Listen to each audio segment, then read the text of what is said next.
Good morning. I call the meeting of the Arts and Economy Committee to order. It is Tuesday, March 25th at 9:30 a.m. Clerk, will you please call the roll? Good morning. Dunphy. Here. Smith. Here. Clark. Here. Ryan. Green. Here. Christopher, will you please read the statement of conduct? Welcome to the meeting of the Arts and Economy Committee. To testify before this committee in person or virtually, you must sign up in advance in the committee agenda at www.portland.gov/council/agenda/arts-and-economy-committee or by calling 311. Information on engaging with the committee can be found at this link. Registration for virtual testimony closes 1 hour prior to the meeting. In-person testifiers must sign up before the agenda item is heard. If public testimony will be taken on an item, individuals may testify for 3 minutes unless the chair states otherwise. Your microphone will be muted when your time is over. The chair preserves order. Disruptive conduct, such as shouting, refusing to conclude your testimony when your time is up, or interrupting others' testimony or committee deliberations will not be allowed. If you cause a disruption, a warning will be given. Further disruption will result in ejection from the meeting. Anyone who fails to leave once ejected is subject to arrest for trespass. Additionally, the committee may take a short recess and reconvene virtually. Your testimony should address the matter being considered. When testifying, state your name for the record. If you are a lobbyist, identify the organization you represent. Virtual testifiers should unmute themselves when the clerk calls your name. Thank you. Thank you, Christopher, and thank you to everyone for being here today, committee members, guests. Today's meeting of the Arts and Economy Committee will focus on discussing tax increment financing as it pertains to economic development. I have invited 3 guests here today from community-based organizations to share their perspectives and experiences with TIFs, or tax increment financing, as a tool for economic development. These groups are Unite Here, Imagine Black, and AANO. I chose these groups, and before I invite them up, I just want to just give a little preamble here and frame our discussion today. I chose these groups because they hold a range of nuanced positions of TIFs and for their history of critical engagement with the topic of anti-displacement, and for their thinking on how to use them to democratically invest in historically underserved communities. So it's not an anti-TIF, it's not a pro-TIF presentation, it's a discussion on how to use this very important tool for our communities. I want to acknowledge that today's committee meeting represents a departure from historical practice, where the far side of this dais is usually occupied by a bureau or other institution of power that delivers information to City Council for consideration. In that model, groups that do not have that same access to institutional power are afforded a few minutes of public testimony to make their voices heard, but are otherwise not invited directly into conversation with City Council or committees of that body. To be sure, this committee will continue to provide our bureaus a space to brief and inform policy, but today we're going to uplift some community voices directly. By turning the table and bringing experts on the lived experiences of their communities into the center, I hope to demonstrate the potential for our participatory democracy building via our new committee system. The last council established 6 new TIF districts that will encumber billions of dollars in property tax revenue starting next fiscal year. I hope that this committee and the public following along views this conversation as an opportunity to broaden our awareness of how TIF as an economic development tool presents both challenges and also opportunities that we can engage with democratically and transparently. So with that, Clerk, can you please read the first item? Item 1, tax increment financing. Thank you. May I have Unite Oregon approach the dais, please? Very slowly, yes.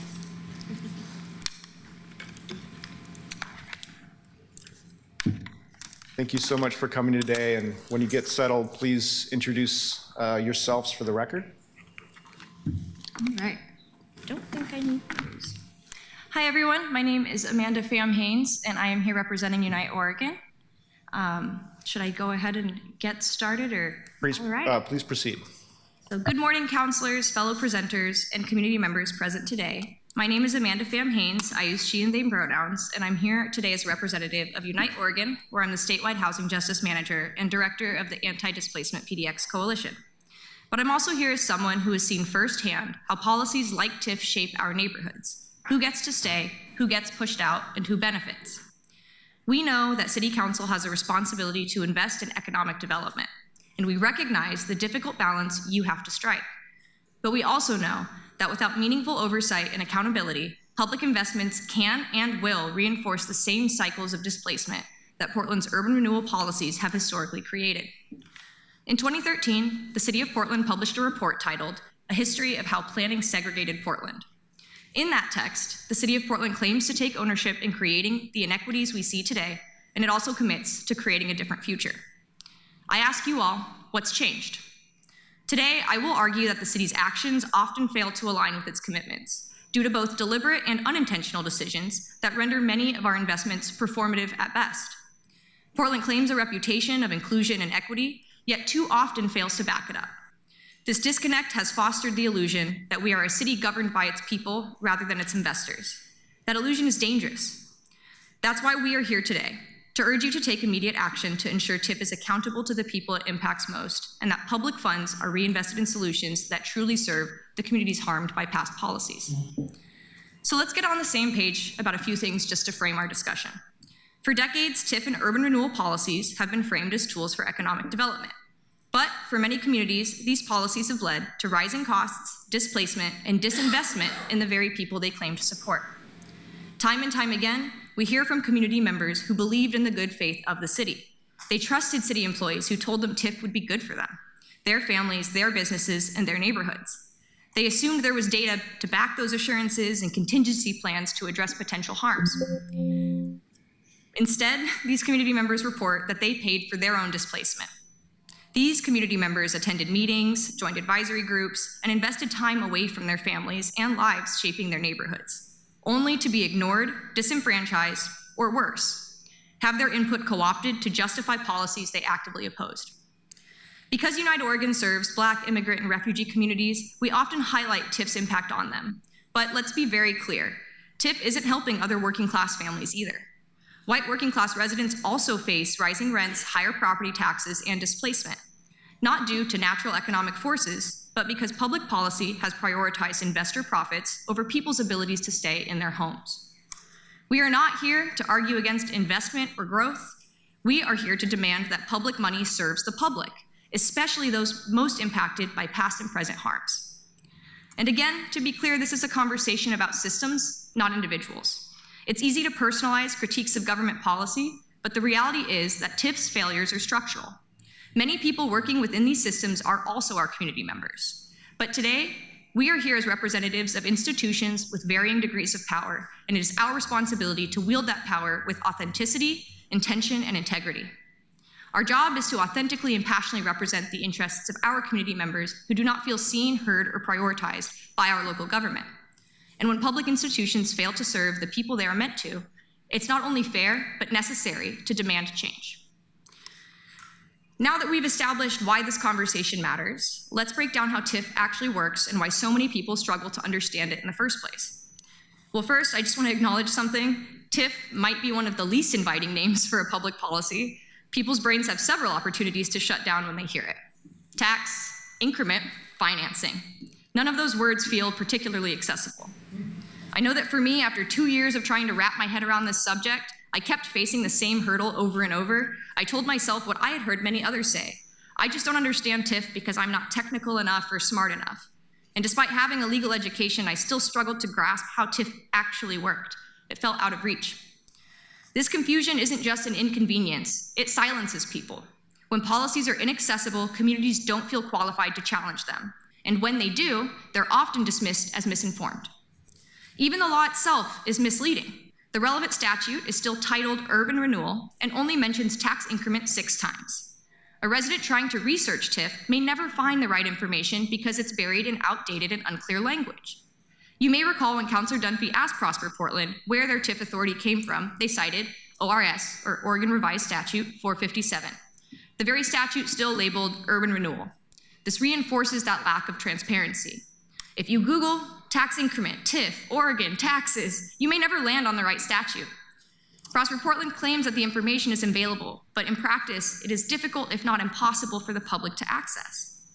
Also, it is not the job of community members or even CBOs to decode the city's financial tools. We do it every day because we have to. If we don't, who will? But it is the city's responsibility to communicate clearly and make sure that people can access this information. And while this council may have the capacity to fully understand TIF, I ask, could you explain TIF accessibly to your neighbor? If so, I'd really love to hear it, but if not, ask yourself, is it reasonable for a legislative body that has invested and continues to invest millions of our tax dollars into TIF to struggle to explain how it works? If we can't clearly articulate this tool's impact, how can we tell a renter struggling with rising costs or a homeowner worried about their mortgage that TIF will benefit them? And should we? Are we giving people full information they need to make an informed decision, or just enough to lead them toward a decision already predetermined by city agencies? So again, what is TIF? At its core, TIF is a public financing tool that some cities use to fund development in designated areas. The idea is that by investing in infrastructure and attracting developers, property values within the area will rise over time. As those values increase, so do property taxes. But instead of that added tax revenue going into the city's general fund for essential public services like schools, parks, or emergency response, it's redirected back into the designated TIF district to fund more development projects. In theory, TIF promotes growth without raising taxes. But in practice, it's just urban renewal by another name, using the same steps and causing the same harm. What I mean by that is urban renewal and TIF both have steps, like that you have to go through to designate a certain area as a TIF district. The process starts with declaring an area blighted. That word might sound neutral, but it has been used for decades to justify disinvestment in communities, and especially communities of color. It shifts the blame away from systemic underfunding and onto the residents themselves, as if the people living in these neighborhoods are the problem, rather than the city's failure to resource them. Then comes the but-for test, a requirement that the city prove that, but for the creation of a TIF district, the area would remain so unattractive to outside investment, it would be ultimately destitute. This test doesn't just assess need, it justifies intervention by assuming these communities have no value unless external investors decide that they do. And here's where the racial equity conversation becomes unavoidable. TIF does not explicitly state that it will displace communities of color or low-income residents because it doesn't have to. Instead, it uses facially neutral language like economic development and blight reduction. But in practice, the impacts are historically and disproportionately harming Black immigrant and working class communities. Remember, intent is not the measure of harm, impact is. Some may argue that TIF wasn't intended to displace communities of color, but when a policy consistently results in the same racial and economic disparities, ignoring that pattern is a failure of governance. So again, let's be clear.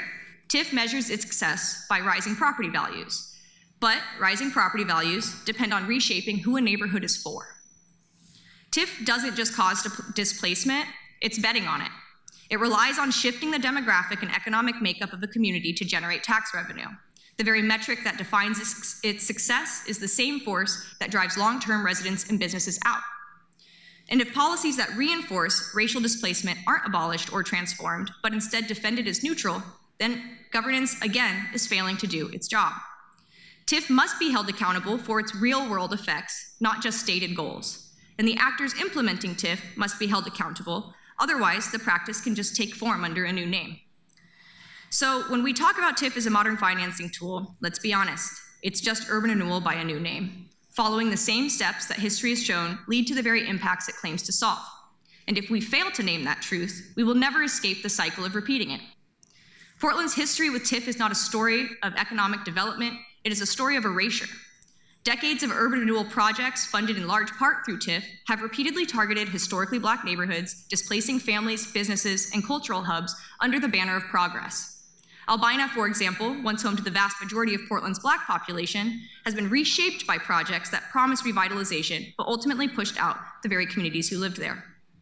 As we continue this conversation, we must also continue to ask, who is benefiting from TIF and who is paying the price? Because when public funds are used to engineer growth, the goal cannot simply be increased property values. It must be about ensuring that the people who have built and sustained these neighborhoods can actually afford to stay in them. Otherwise, TIF is just gentrification with public money. So when we talk about Portland's housing crisis, we cannot ignore the role that TIF has had in it. It has not just shaped development, it's reshaped the character of our city. Now, I want to note, TIF does have perceived successes, but those do not outweigh the harms. You've heard about projects that have created development, infrastructure, and even some affordable housing, and we shouldn't ignore those outcomes. However, it is the job of council and the job of any public servant not to just celebrate policy wins, but to confront policy failures head on. When a policy causes harm, the public isn't obligated to accept it, but the city is obligated to take responsibility and address it. The burden isn't on residents to be convinced that TIF is working. It is on the city to prove that it's the best tool available and to offer real alternatives so communities have actual choice. That's what accountability looks like, and that's what our democracy demands. It also raises two critical questions. First, why has TIF been treated as the only option for economic development despite its well-documented failures? Second, why is it so difficult for the public to access information about TIF's real impacts in Portland? Because when a city invests so heavily in one tool, as Portland has in TIF, it creates a high burden of proof for why this tool continues to dominate our economic development strategy. And right now, that proof is lacking. So let's talk about something that we call the accountability gap. Who controls TIF and who gets left out? If I ask the average Portlander how much say they have in TIF spending, most would probably say none, and they wouldn't be wrong. Decisions about where TIF money goes, what projects get funded, who benefits, and who gets displaced are made in ways that are complex, opaque, and often inaccessible to the very communities affected by them. TIF is defined as a public financing tool, yet the public has very little power over how these funds are spent. And that's not by accident, it's built into the way that TIF is structured. That's what we mean by the accountability gap. It's not just that TIF has harmed communities, it's that the people experiencing those harms were never given a real voice in the process to begin with, and that was by design. Take Cully, for example. A community benefits agreement was established, and many CBOs and community members I spoke with were excited about it. But there was a problem. It lacked binding authority. That puts organizations, and especially organizations like affordable housing providers that are heavily funded by TIF districts, in an impossible position. They can either invest in a massive amount of time and resources engaging in processes controlled by Prosper Portland that ask them to fix TIF's failures, or risk losing funding and being told they had an opportunity to contribute, but they didn't take it. That is not real democracy. At its best, it's coercive, and at its worst, it's a hostage situation. Either get on board or don't get funded. Your call. Once again, a systemic issue is reframed as an individual failure, and that is not real accountability. To help make this a little more linear, let's focus on 4 criticisms of Portland's use of TIFs. First, the decision-making process is not transparent or accessible. Second, public meetings and feedback processes are often performative. Community engagement is frequently framed as advisory, but the real decisions are made behind closed doors. By the time the public is consulted, most major funding decisions have already been set in motion. And if understanding TIF, how TIF works takes legal, public policy, or financial expertise, how can everyday residents meaningfully weigh in? Third, promises of community benefit often go unfulfilled. Over the years, TIF districts have promised affordable housing, anti-displacement protections, and economic opportunities for historically marginalized communities. But time and time again, those promises have fallen short.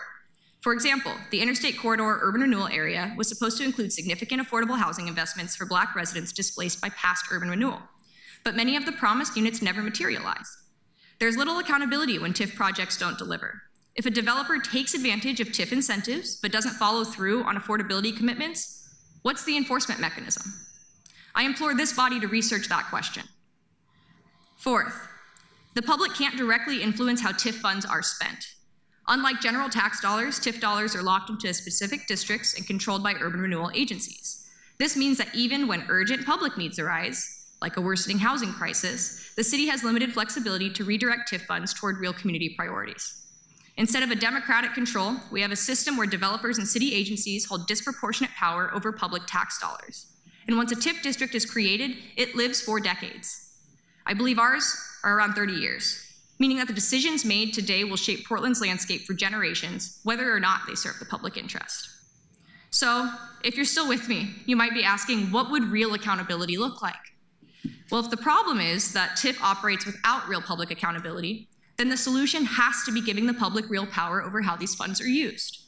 That means enforceable community benefits agreements with real consequences for developers and agencies that fail to deliver, a transparent public decision-making process that gives communities real control over TIF spending without shifting the blame onto them, an end to TIF as a blank check for developers and ensuring the public funds serve the public good, not private profit, and a city council that takes a stand against displacement, one that sets clear standards requiring developers to take responsibility for the impacts of their projects. Developers should be required to invest their time, their dollars, and their expertise into proactively assessing displacement risks, and more importantly, demonstrating exactly how they will ensure community stability in the areas that they're profiting from. The burden should not be on the public to prove harm, it should be on the developers to prove they are preventing it. In closing, TIF isn't just a policy choice, it's a question of who Portland's government is accountable to. Right now, TIF defines success as rising property values, the very force driving displacement. So when we celebrate the success of a TIF, are we also celebrating displacement? And if displacement is the outcome, then who exactly is the tool working for? The rationale for TIF districts is often based on hypothetical economic growth, on projections, promises, and models that serve investors. But what I've spoken about today is not hypothetical. The harms of displacement are not projections, they are lived realities. The people forced out of their communities are not data points, they're our neighbors. They are the families, workers, and small business owners who trusted that public investment would mean stability, not upheaval. This is not just about history, it's about what happens next. The choices made in spaces like this one today will determine whether Portland invests in people, not just property. It's time to set a new standard, one where serving the people justly is prioritized over speculative economic development. Justice and investment cannot be viewed as competing interests. They must be tied to real community-centered priorities. We cannot pretend not to see what is right in front of us. And while most of us here today do not have the power to make policy, you do. We urge you, demand real accountability, real oversight, and real alternatives to TIF. The public looks to you as the city. It's on you to set the standard, to hold Prosper Portland or any city agency accountable, and to ask the hard questions, push for real answers, and to act not just when it's easy or politically convenient, but when the people you represent say it matters. Our city and people's lives depend on it. So I'll leave you with one question. What will you do with this power that you hold? Thank you.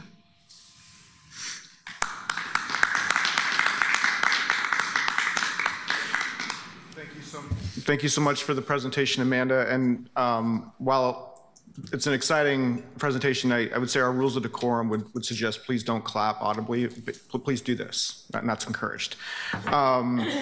So we have time, colleagues, for questions of our presenter and any cross-committee conversation that we would like. So I'll open the floor up.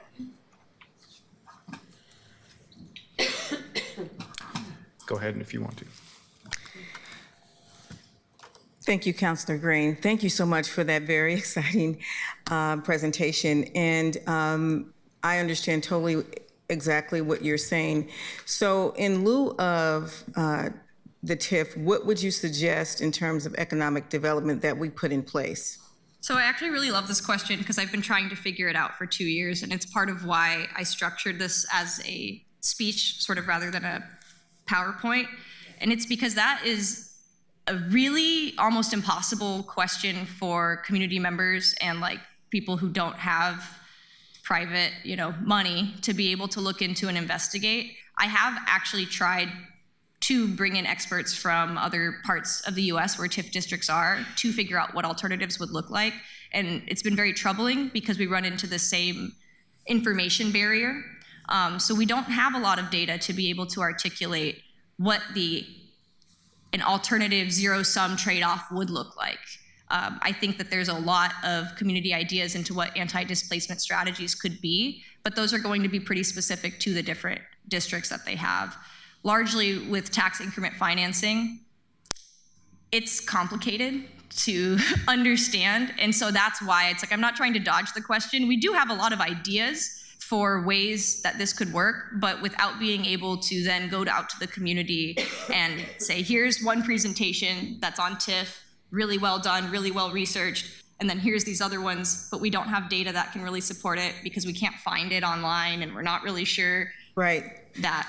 And so the other issue, I understand totally what you're talking about. When you're talking about folks who are going to be displaced, they're generally the most vulnerable people in a neighborhood or a district. And many of those folks don't own property. So that part right there, it's already putting them at a disadvantage. So I would like to be able to research this a little bit more and maybe Councilor Green to maybe get a report done from Prosper Portland to find out other alternatives to TIF to see, so we have something to balance it against. So right now what we hear is we hear presentations like yours, and we've heard them across the board, but I have never heard anybody give me any ideas on what the alternative is, because the alternative is not to do anything. We have to do something to make sure that we're making sure that our economy is moving, and that's the work that we do here. But I am so open to trying to figure out some alternatives to actually decrease the amount of displacement that comes along with putting up a TIF district. I guess I did think of one thing to offer, which is one idea is in the same way that environmental impact reports happened, and then they started to require that if a company, if they want to do business in the city, they need to explain and they need to have insurance for the harm that they could potentially do. I think that there's room to investigate community stabilization impact reports and to try to shift that onus back onto the folks that are profiting from that investment and receiving incentives to invest, right? That they would need to demonstrate what resources, what form of actions are they taking to make sure that the community that's there today is the community that's there tomorrow. If they get some TIF dollars, because if you do that across the board, as you see, we have a lot of folks who have moved out of the city because of the taxation, because of, protesting and homelessness and a number of other things. And so what we want to do is make sure that we're also not displacing business people as well, because they're the ones who are paying the bills for the social services that we need so desperately here in the city of Portland. So there has to be a happy medium. It's not either or, it's in addition to. Yes. Okay. And I would not want us to, we've already invested millions into this. Stopping it now, it would mean affordable housing doesn't get funded. It would mean all sorts of things. And so I'm very much on the same page of we need something and. Yeah. And so let's talk to the chair and see what he thinks about getting a report done. And we can come back together on this. Thank you so much for your presentation. And before I go to Councilor Clark, I just want to respond directly. I think that that's the appropriate use of this committee, is to sort of do that type of fact-finding that's impartial, so we can invite Prosper Portland to, deliver their assessment. But we can also bring in expert witness testimony for folks that are experts in this field that don't have stake in Portland and can be disinterested. So that's something that I think we could work on, maybe post-budget season. But I will give it to Councilor Clark to ask her questions. Well, thank you, Mr. Chair, and I agree. I think we have some progressive policy institutes that might be able to offer that. Excuse my voice. I think I'm losing it. Councilor Smith really took my question, but I just want to make a couple of comments. I want to say that Vulcan mind meld here. I really appreciate your presentation. I think you put words to a lot of things that I just have felt and seen. So I appreciate your analysis. And coming from District 4, I think, which is often mischaracterized. We have also suffered from urban renewal, which I'm sure you know displaced the immigrant community in Lair Hill, the Italian immigrants, the Jewish population. So I'm aware of that, and I'm painfully aware of what happened on Interstate because I worked on the light rail line. That's when I first came to TriMet, and I was shocked by the lack of tools to prevent displacement. I watched that happen, so I'm glad that you mentioned it. I also just want to say I really appreciate that you ended up with recommendations, because it's always easy to analyze the faults of the past, but to think about where we go from here is the most important thing for us as a committee today. So your enforceable benefits, I heard you say, transparent process, no blank check, public good, and anti-displacement. I think those are all doable, Mr. Chairman. I think that we can work on this. I'm excited to work on it and to really, as what you said, to set a new standard and to ensure accountability. So I really appreciate your testimony today. I don't really have any other questions other than the one that my colleague stole. Councilor Dunphy. Thank you, Chair. Thank you, Amanda, for being here today. You're articulating a lot of the thoughts that I have been having for the last 10 years. I learned in this job that Portland is the last city on the West Coast to continue to use TIF. That the state of California stopped entirely using TIF, and yet they still have economic development happening. I don't inherently think the idea of bonding against future property tax values is a bad idea in order to try and get economic development, especially in areas that the market is not reacting to, but outcomes matter. And I cannot point to a single TIF district in this city that I would call a success. Cully comes close, but Cully is still not the walkable community neighborhood that we were promised. Lentz is not the walkable community neighborhood. Gateway, Interstate, South Waterfront's not even like a particularly vibrant community right at this moment. And I think that at this moment where we should have conversations about what comes next, if not TIF, but we did just stand up 6 TIF districts. And we're sort of stuck with them in a lot of ways. And so I think that we need to have a conversation about the relationship between the city and Prosper Portland. I think that some of the biggest challenges we've had with the implementation of TIF is the arm's length relationship that the city has between billions of dollars being spent in the community by an organization that is not the city of Portland, the capital C city of Portland. I'm also just deeply disturbed that we've had the city council has had this conversation before. In 2018, 2017, Prosper Portland was beginning to recognize that their TIF districts were all coming to a close and they needed to change their business model. And they were moving towards becoming a landlord and owning the land underneath a lot of their developments. And that was supposed to fund how the agency operated. I come back to this building 5 years later. Obviously, COVID changed things and the office space market is no longer viable, but suddenly there are 6 more TIF districts and Prosper Portland is receiving 25% of all of the funds from each of those TIF districts, Prosper and the Housing Bureau, for the next 30 years. That's indefensible to me. It is a failure to have moved and pivot the business market and now to be able to just accept that an outgoing city council will approve funding for the next 30 years. So I want to call the bigger question at some point here, and I want to have a conversation about the unaccountable nature of our economic development agency.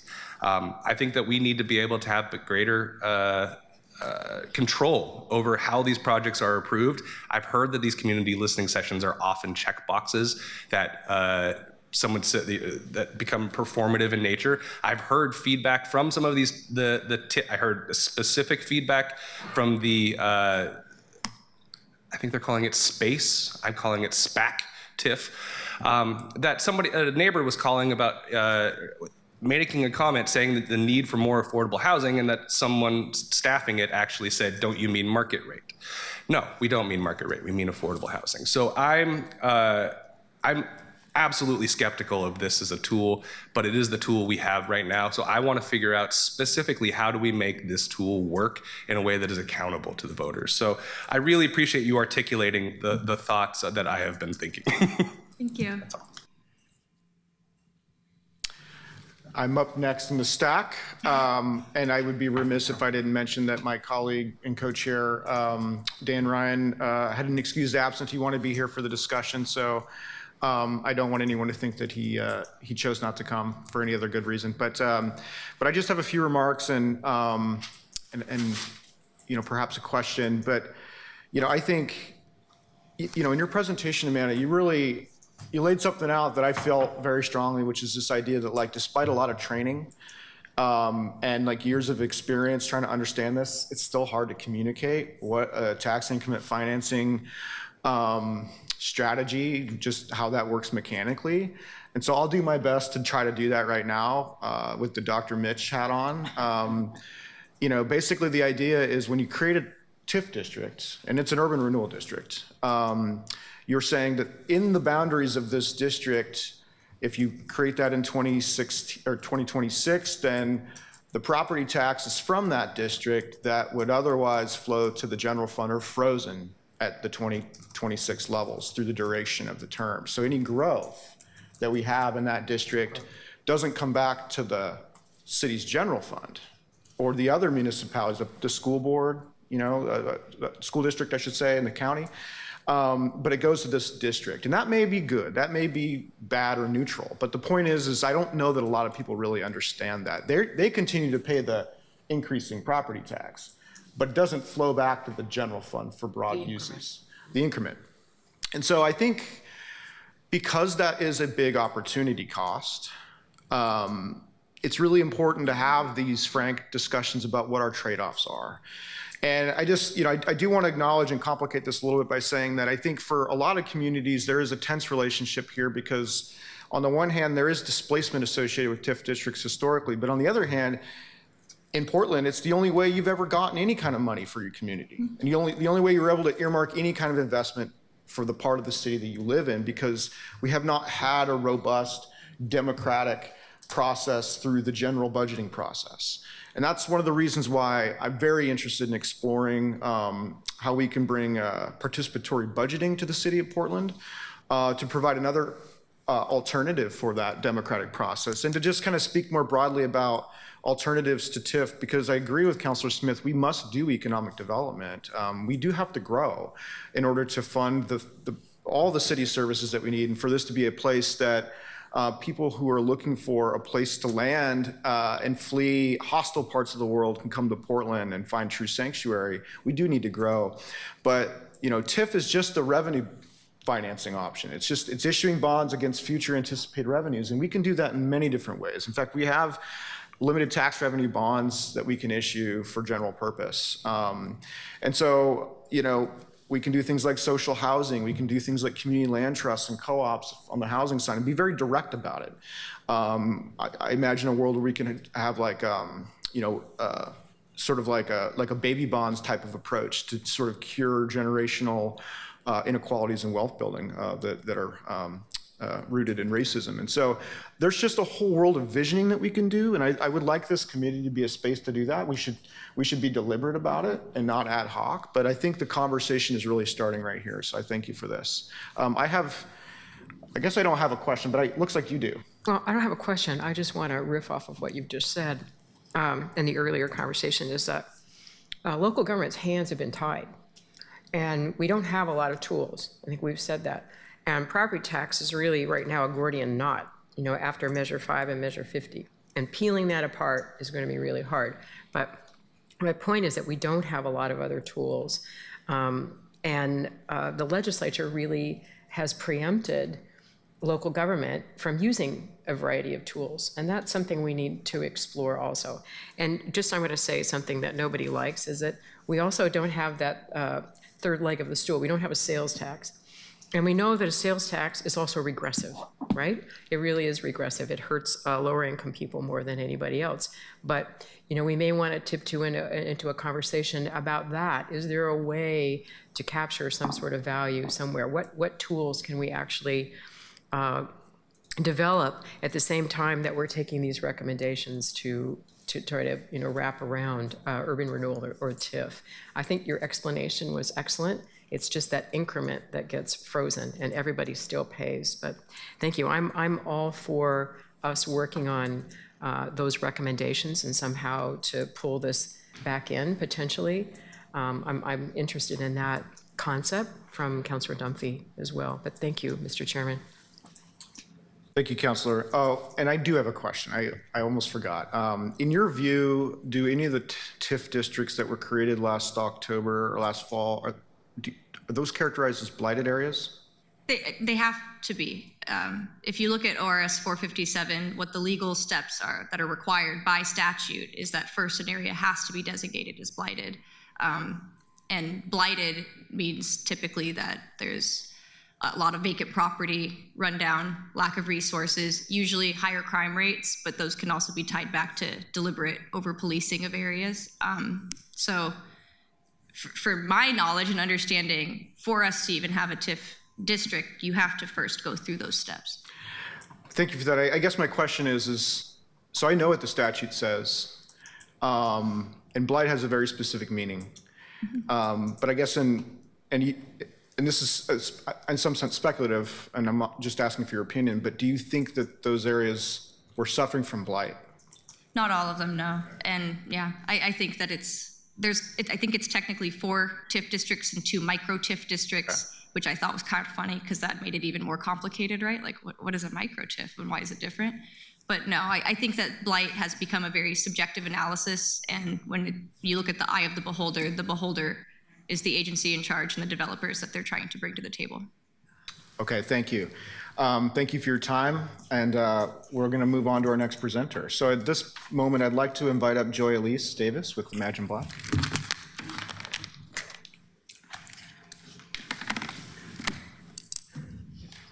Councilor, as Joy Elise is taking her seat, I'd just like to note that by the definitions of blight, looking at the maps right now of the new urban renewal areas that we have just approved for TIF districts, that is calling roughly half of District 1 as blight.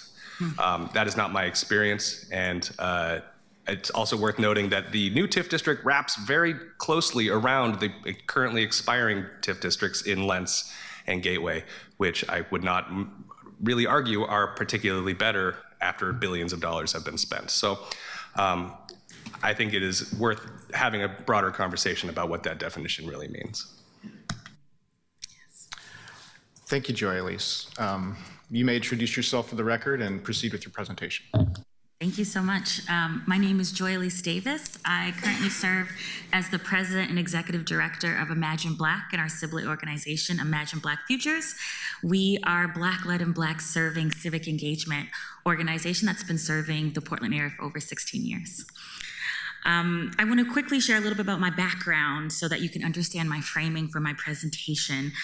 Both my academic and professional background, both as consulting with the city for many years and through this nonprofit, is really focused on community participation and collaboration. In fact, I used to teach that at PNCA not too far down the street. And I say that is that it has taught me that participation alone is not enough. What matters is how communities participate and whether the participation leads to real influence in shared decision-making. For my presentation, I'm going to focus on 3 things. I'm going to talk a little bit about the historical impacts and what has actually changed in TIF and the misinformation that we have a new community-led system. I also want to talk about the myth of, the myth of what we can do next and some recommendations. I want to talk about decision-making. And then lastly, I want to talk about the limits of TIF and what it can be used on and what it cannot be used on. So through that lens, I hopefully can keep us on track, but feel free to interject if you need to. I also want to say, I think there was something you mentioned earlier about continuing this conversation, and I want to recommend 2 professors who are locally. There are amazing consultants that you all mentioned, but Dr. Lisa Bates, who authored the Gentrification Displacement Study commissioned by the City of Portland in 2013. She is still a professor at Portland State University, as well as Dr. Marisa Zapata, who is a leader in houselessness and housing and speaks directly to the real life impacts of TIF. So if you are going to bring some folks in, I would recommend those 2 folks. Today, I want to talk about the reality that too many Portlanders know too well. Urban renewal, particularly through the tools of tax increment financing, or TIF, has caused lasting, measurable harm to the Black, African, and African American communities in Portland, as well as nearly every major city in this country. Let's not dance around the language. TIF is displacement and devastation for Black Portlanders, while enriching developers and transforming our historic neighborhoods into playgrounds of greed. We have heard over and over again from Prosper Portland that there is a new rebrand, that TIF is different now, and that is more equitably focused and community-led. I will let you know that the law has not changed. Those are good faith efforts that actually need to be codified into law. Until those intentions are codified into law, they remain fragile, subject to the values and the whims of whoever holds office or whoever is the bureau director, and we've seen how quickly values can change. There was a great commission report from Prosper Portland from Eco Northwest called Understanding Portland Tax Increment Finance District Investment Impacts from 2000 to 2022. I'm going to read some quotes for you. So they mentioned that Albina neighborhood in particular, with a concentration of Black residents, disproportionately felt the effects of interstate URA TIF investments. This neighborhood saw an out-migration of Black population. So let's be clear, this is not a community investment, it is displacement. And it will happen under your watch if we don't actually take steps to actually codify this into law and to change it. We are still recovering from this harm. I mean, during the Civil Rights Movement, the renowned James Baldwin called urban renewal Negro removal for a reason. I say that because it holds weight in our community and we are still dealing with the trauma associated with it. We lost our homes, we lost our wealth, we lost parts of our culture, and we lost a place in our neighborhood that was deeply ours. Let me ask you, this report I mentioned from Eco Northwest, they talked about the value of 25 times more high density development, or about 24,000 new jobs as a report and highlighting its success. I ask you, if Black people are no longer here to benefit, how successful is it? Who is this for? Growth means nothing if it comes at the cost of our existence. Let's be clear, we at Imagine Black, we are not here to argue against development. We are demanding that we have just, equitable, and community-governed development. Let me ground this in even more historical truth. So I mentioned that Dr. Lisa Bates had a study commissioned by the City of Portland in 2013. She shared that the key distinction between revitalization and gentrification is the negative consequences of involuntary residential displacement. So it is really difficult when I hear statements about how successful Cully is. Cully was only adopted in 2022, if I'm not mistaken. That is not enough time to actually do a case study. That's not enough time for us to see the impacts of this new community-centered development strategy. Again, if the law is the same and it's just based off of good faith efforts. I'm sure you know all the data, from 1990 to 2010, the Black population in inner North and Northeast Portland declined over 40%, while the white population nearly doubled. That is not an organic change. It is the result of development policies that ignored our humanity until we are gone. And yet, despite all of this, we're still debating whether or not community participation is enough. I want to note that the interstate urban renewal area had community advisory groups. There is a really big difference between advisory groups and actually having the power to make budgetary decisions. And right now, a lot of that power is concentrated in Prosper Portland. Even if we get the structure right, even if we move to decision-making power at the hands of elected officials rather than, the appointees that the mayor gets to do, we still have to talk about the fundamental question: is this even the right tool? Because TIF is not flexible. It is bound by law to fund only physical improvements, what some have called bricks and sticks approach. So streets, parks, buildings, and yes, we do need those things, but communities need more than infrastructure. TIF cannot be used to stabilize renters and to do renters protections. They can't be used to support job trainings. And again, we talk about business in the city, but we don't talk about the workers that are actually driving business. We are nothing without the workers. It can't be used to respond to the human needs that actually help people stay in place, like eviction protection, again, supporting workers. It is a design flaw. It is not a leadership issue. TIF takes future public revenue money that would otherwise go to schools, like mentioned, otherwise go to libraries, the county services, and locks it into a capital project within this boundary for 20 and 30 years. Even if community says we need services, not buildings, TIF can't answer that call. Even if they get the decision-making structure right, you still have a tool that is inherently narrow, a tool that is limited use no matter how visionary leadership is. And in community that is already under-resourced, already carrying the burden of past disinvestment, serial disinvestment. That is not just limiting, it's dangerous. This is a dangerous policy. And because we can't afford to have our last shot of economic development tied up in this program, we can't meet the need where it is. So my question I pose to you all today is, to every elected official, I think, listening, and community members, is TIF still the right tool for the work we're being asked to do in this moment? Because the needs are broader, the stakes are higher, and the opportunity to truly build an anti-displacement framework rooted in justice won't come again for another generation. I want to be really, really clear. I've consulted with the government on public involvement and community engagement for a very long time, and a focus group is not ownership. An advisory committee is not a protection. A promise from a well-meaning bureau director or a council today does not shield us from the decisions for tomorrow. We know this as Black people, and we know that we deserve more than promises. We deserve policy. We deserve to know that without question that regardless of who is in charge, the rules governing TIF will prioritize anti-displacement, permanent affordability, and community ownership.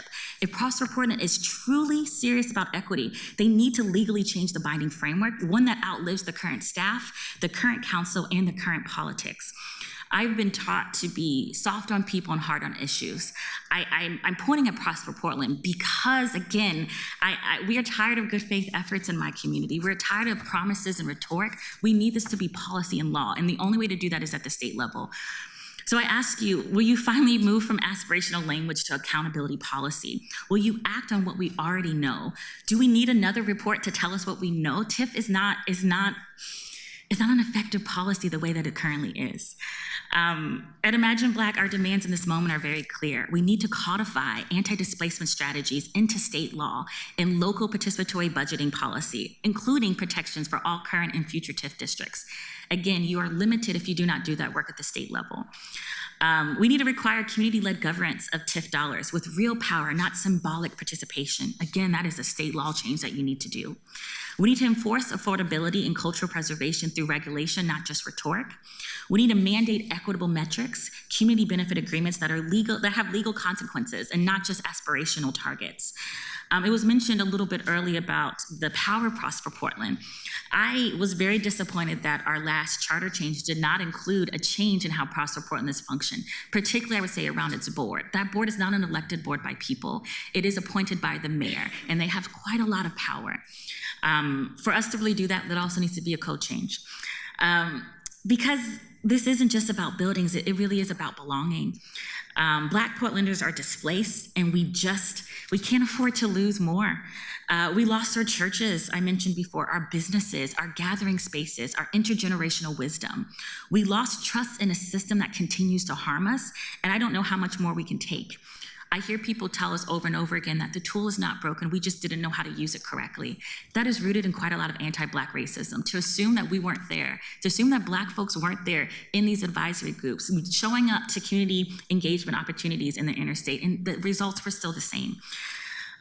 Dr. Lisa Bates again reminds us in her report on page 10 that revitalization becomes gentrification when the very people who are supposed to benefit are pushed out by the change. And that is exactly what continues to happen here in Portland. I'm almost done, but I want us to also think a little bit about what we talk, when we say inclusive development, what that means. I know y'all's charge is also focusing on art and culture, and I want to be mindful those things aren't separate from housing justice, because when you displace people, you displace their creativity. We don't just lose our homes, we lose our murals, our stories, our traditions, our music, and creative heartbeat of this city. You can't build an equitable creative economy without protecting the people who create it, the workers.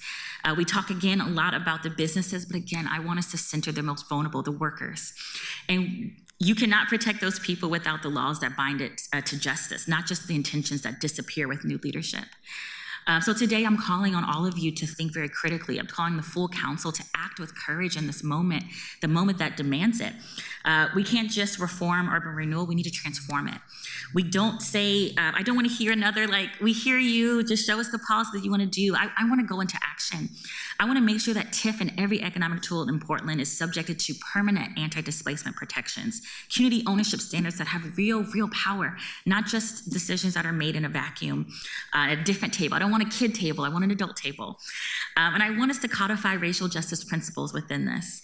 Black Portlanders deserve more than protections from harm. We deserve a rightful place in shaping the future of the city. We deserve policy. We deserve protection, and we deserve to stay in our homes. And it hurts me, again, to have us be told over and over again that we just didn't know how to use it. The tool is deeply flawed, and it was designed to do what it's doing. It's not for us. I will yield my time. Thank you so much for that presentation. Committee members, the floor is open for comment, question. Councilor Clark. Thank you, Mr. Chairman. Thank you so much for your testimony. I really appreciate it. And pressing again the recommendations to codify anti-displacement, I think we're all there, and we can do that. But I wanted to ask you a question that hasn't come up. One of the issues in the city of Portland that concerns me is the lack of care, lack of investment in all of our assets, our streets, our parks, our water, our sewer infrastructure. How would you feel about using TIF assets to actually care for some of our neglected assets in these districts? How do you feel about that? Yeah, that's a great question. Thank you so much, Counselor. You know, I keep, and I'm going to sound like a broken record, I would feel better if I knew we had the flexibility to use those tools and those resources for additional things in addition to that. So we do need to care for our assets. We need to care for our streets. We need to care for our parks. And we need the services to keep people in place. So for me, I would love to see a policy at the state level that allowed for each county to build it out in the way that they need to build it out, to allow for us to be able to do both and not at the expense of people. Thank you. Thank you, Mr. Chair. Thank you, Councilor. Seeing no one, Councilor Smith, go ahead. Thank you. Thank you for that presentation. I enjoyed it, and it's good to see you, Joy. And I hear you, and I say ditto, ditto, ditto to everything that you said. And I would like to work with you in terms of the policy, because I know good policy is a way that we can institute lasting change. You're totally right. Right now, Prosper Portland is at the, they're serving at the will of the mayor. And when those mayors change and the administrations change, priorities change. And so when you're dealing with issues that have been institutional, systemic displacement of people, you have to put in policies in place to rectify that. And as you see on the federal level, all of those protections that we thought we had, we are being thrown into a constitutional crisis. And so here on the local level, I think we have a little bit more opportunity to change some of the things that you're talking about. And even if we couldn't change TIF, but to change it in a way that's meaningful, that it doesn't hurt specific folks in our city, particularly Black and brown folks. And I'm going to ask you the question that I asked the previous. If not TIF, what? And what is the what? Yeah. Thank you so much for your comments and your questions. You know, I'm not ignorant to the fact that changing state law is hard work. I do think we have the right folks in place. We have the right council. We have the right community to make this happen. To me, I think if not TIF, I think we would build an economic framework that allows us to do more than just infrastructure. I keep saying this, but we do need to think about economic development differently and not separate community from that. We need to have a community development approach to our work. I would strongly recommend changing the laws of TIF first, and if you cannot do that, changing the Prosper Portland's power to make sure that elected officials are able to actually govern those dollars. So there are some things at the local that we can do without having to go to state legislator, but to me, I would start by trying to transform TIF, if I'm quite honest. I would start by trying to at least trying to see if we can make this change, to open it up, to be able to allow for more than physical improvements, to allow for more community ownership. That is, again, is not by symbolic. And if that doesn't work, I think your council in District 1 also mentioned that other cities and states have figured this out. And I think we need to actually just learn from them. Well, I think we should be looking at, I think it goes back to what I had asked the chair to do, is to get a report done so that we can understand what are the best practices from, I don't know, 3 months into this job, I don't know off the top of my head, but it's very interesting. And I've always said, you know, I used to do a lot of work with kids in summer employment and year-long employment for youth, but I've never seen a kid doing a drive-by on their way to work. And so if we can find ways in which to train, educate, and to place folks in jobs in a way that's meaningful, because in the next 5 to 7 years, we're going to have a silver tsunami. A lot of baby boomers are going to be retiring, and we're going to need to replace folks. And so that is the conversation that I've been having. I'm the chair of the Labor and Workforce Development Committee, along with Vice Chair Green. And so we're trying to figure out, how do we put, you know, local resources into workforce development to make sure that we're propping up the next generation of workers? And how do we make sure that those underserved and underrepresented workers who have not historically and traditionally worked in positions like the city of Portland, or been had the opportunity to be trained with the trades, to be able to work on projects like the I-5 Rose Quarter, the IBR, the Bull Run, and all of these bridges that have been slated to be repaired as a result of the Biden administration's infrastructure project, because we are missing right now folks of color, and particularly African-American folks. We are missing. There is a whole generation of folks that chose not to go into apprenticeships and to be journeymen that we don't have. And so we have a hole right now. And I'm trying to figure out ways to deal with that hole, and to build coalitions with people like you and all of our presenters to make sure that we get it right. Because, you know, sometimes it's hard to reinvent the wheel, but we can create another wheel that will do some of the things that we want to do. And, you know, TIF, they have their lane, and we can create another lane. And, you know, I've always been that way. If I can't get in your lane, I try to create another lane for myself and others to make sure that it's meaningful for whatever it is that we need to do. So I appreciate your comments. And I do want to work with you going forward to see if there's something that we can do, because sometimes this stuff takes a long time. We're in a long session in the state legislature. Yesterday was the last day to put bills in, and everything that didn't get a work session, it's dead. Those 3,400, if you didn't get a work session, it's dead. So we got to wait for another 2 years for a long session. Short sessions are harder to get stuff through, but it doesn't mean that we can't. So that's a heavy lift that you asked us to do, but it's not one that is lost on us. So thank you very much. Thank you, Councilor Smith, and thank you. I'm just so grateful for this conversation, both at the dais and with you folks out here. It's overdue, and so I'll just note that. We do have tools to change how we do economic development in the city of Portland. Prosper Portland didn't always exist. It used to be the Portland Development Commission. And there was a reform that happened a little over a decade ago that created the Portland Housing Bureau and Prosper Portland. And so, you know, in the spirit of we're soft on people but tough on institutions, I feel that, because I think that we can say, look, these are public dollars with human lives and generations impacted. It's not about any personal individual's contribution to X, Y, and Z. It's about what are we going to do with the charge that we have. We changed our form of government. We have district representation. We were voted in with proportional ranked choice voting. We are responsive to the people. Who are the people, right? And so I think we have an opportunity to come to the table and say, this is why we were elected, to look at things a different way with a new lens and see if we can do better with our economic development dollars.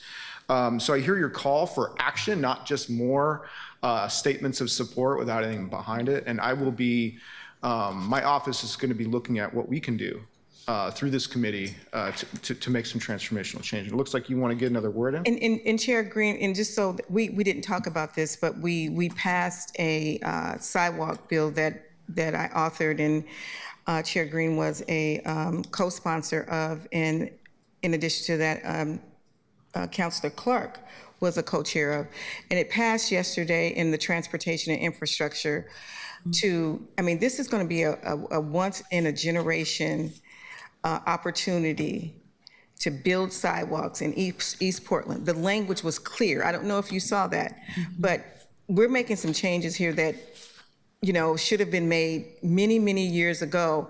And we identified District 1 and District 4, where Councilor Green is. We have the least number of sidewalks, and that's going to be an economic driver. That is going to put some of our small businesses to work, and it's going to create opportunities for people to get their journeymen for cement workers and a number of things. And it has a climate resiliency and active transportation component to it. So we're trying to figure out how to do all things, but just understand we have a bandwidth. And that bandwidth, we want to do everything, and that's the issue with the 12 of us. We want to do everything. Limited pot of money, but we're working to change some of those things where we have made investments. And if this passes at the big council level and we pass a finance package, it is going to put an investment in District 1 like we have never seen before. So just know that we're trying. Mm-hmm. Can I respond to that really quickly? Please do, yes. I both am very appreciative of both uplifting that and the workers piece that you mentioned before. There is a question that my colleague Amanda was asked around how do you define blight?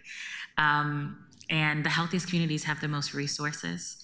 I think about, when I worked on Vision Zero, I think about we were trying to figure out how to get to be safer. How do we make it safer? And the biggest thing that came up was infrastructure. We were doing all these behavior things. We were policing folks. We were criminalizing them for actually a failed infrastructure. So I look forward to reading a little bit more about that policy that you all just passed locally, and would continue to say that, being able to have healthy communities, both that are well-rounded, really does add to our economy. But I know you have some questions. I can probably keep going on.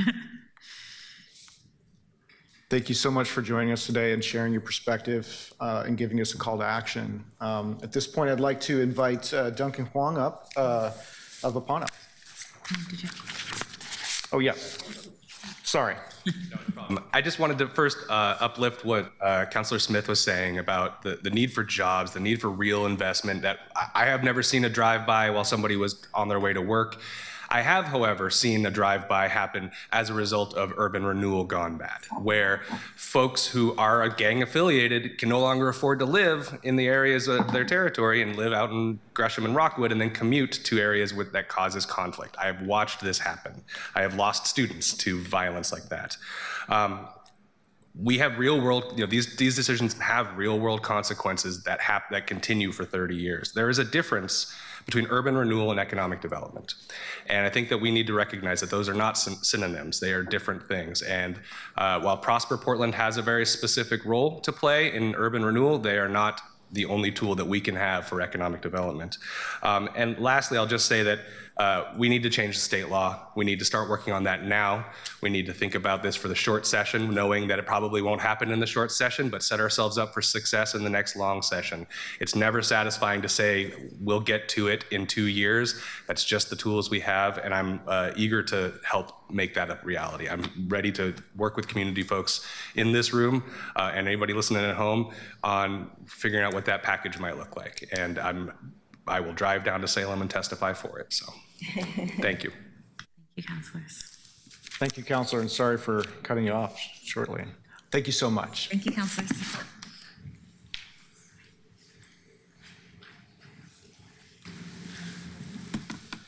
Thank you for coming today, Duncan, and please introduce yourself for the record. Thank you. Thanks for having me.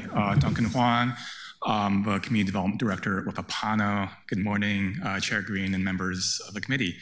I do have a presentation. Do I share? Okay.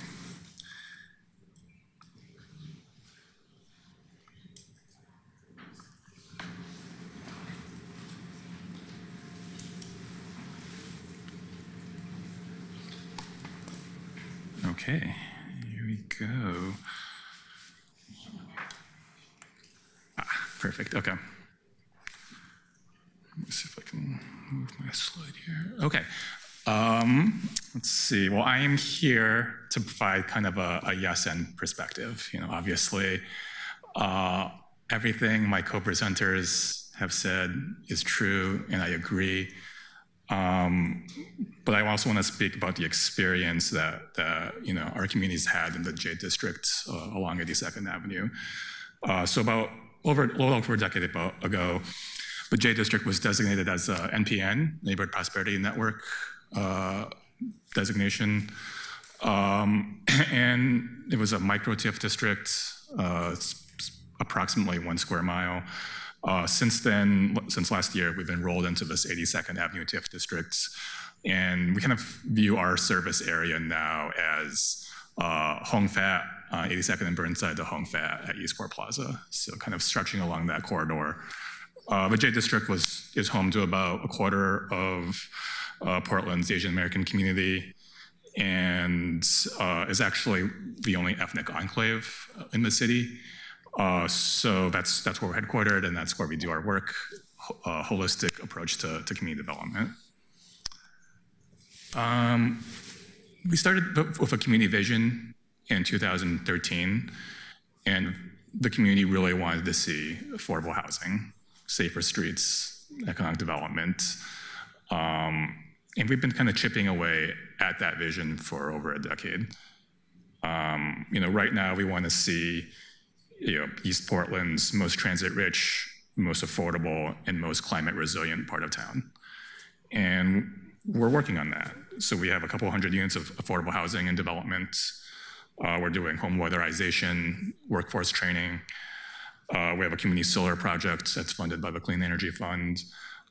We have the FX2 on Division, and if all things work out, we'll have a FX line on 82nd Avenue.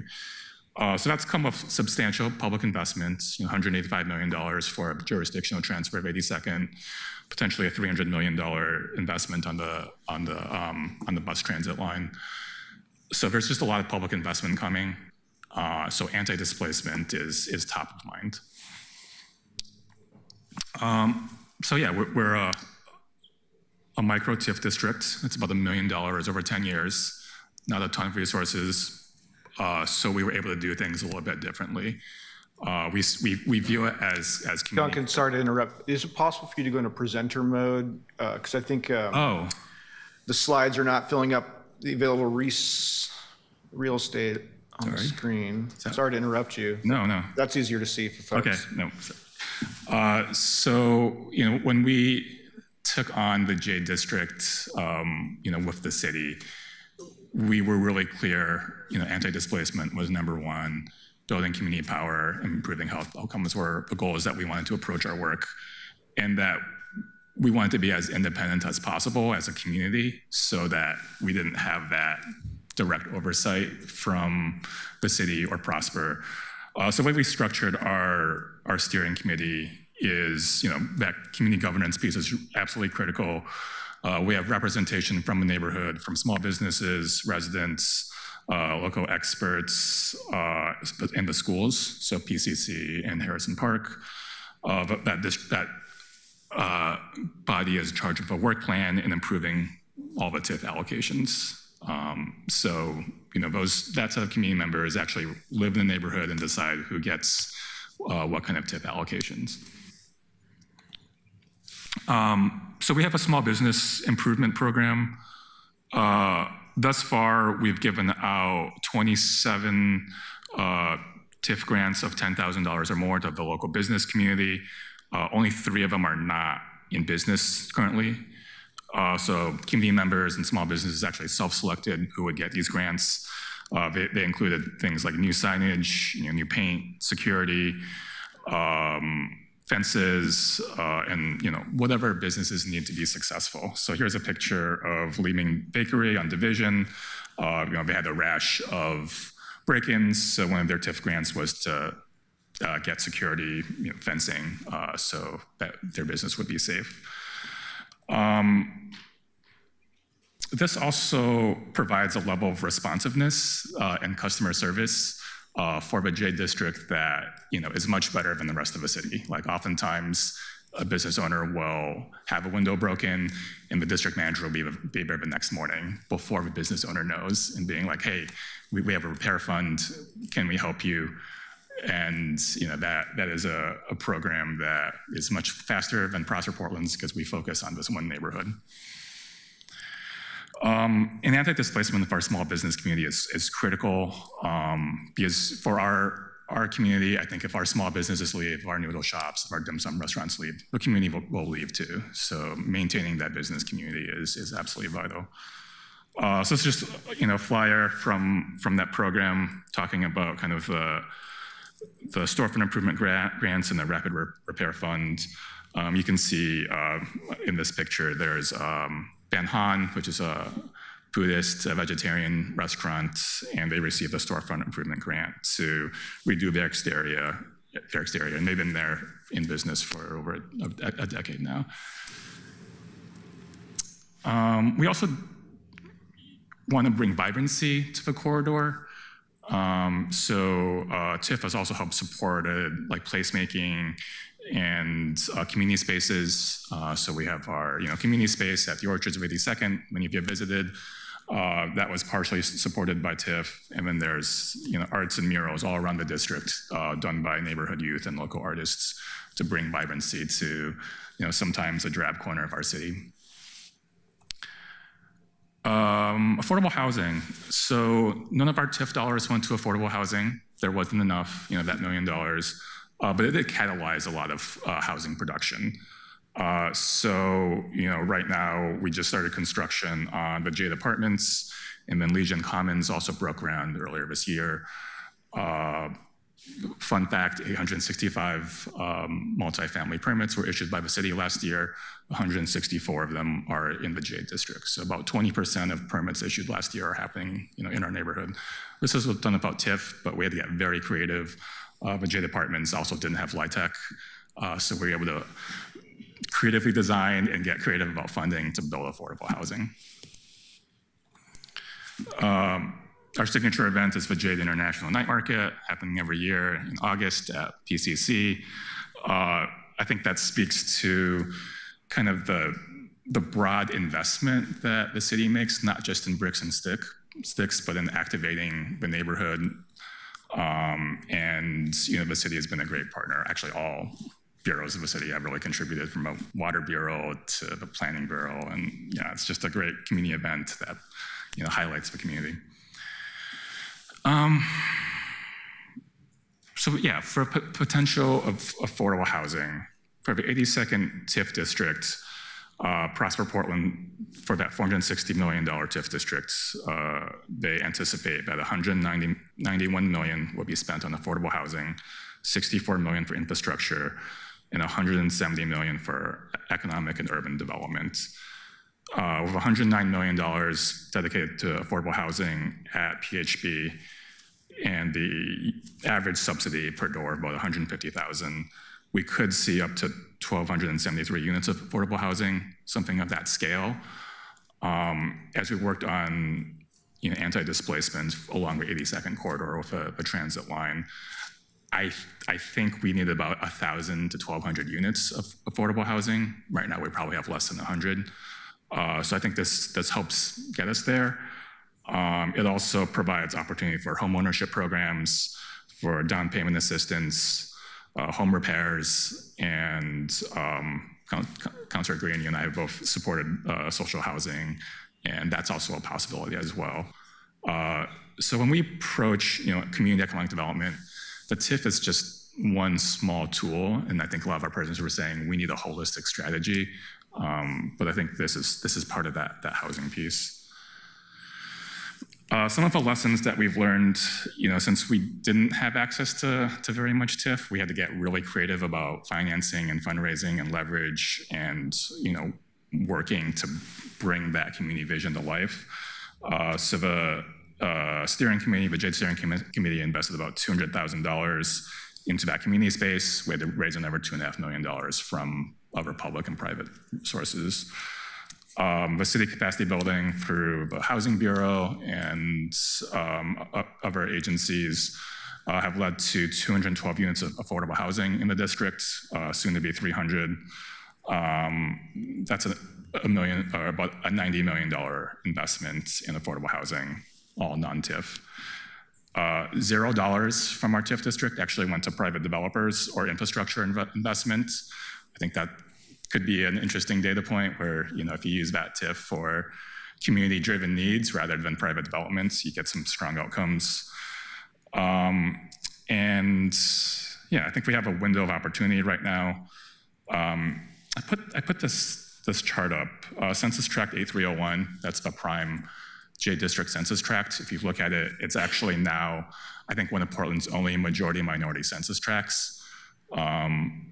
Over the last 10 years, our district has become more diverse. The Asian American community has grown, the Latina community has grown, and the Black community has grown. That tells me that we're a net acceptor, and I think there's displacement happening in other parts of town, but people are coming out here to 82nd. So we have this window of opportunity right now where if we can get this right, we have a real opportunity to do land banking, to do social housing, to really protect and invest in our community. That's the hope that I have. I don't know if we'll get there. I think that's up to us, working together, but that is a distinct possibility where if we have the tools in place, we can bend that curve on displacement. So I have some asks. My co-presenters really highlighted the harm that TIF has done, and that is all true. These are done in the large districts up in North Portland, on the west side, and those are real. And I think we have to really think about that legacy and how to adapt and change for current times.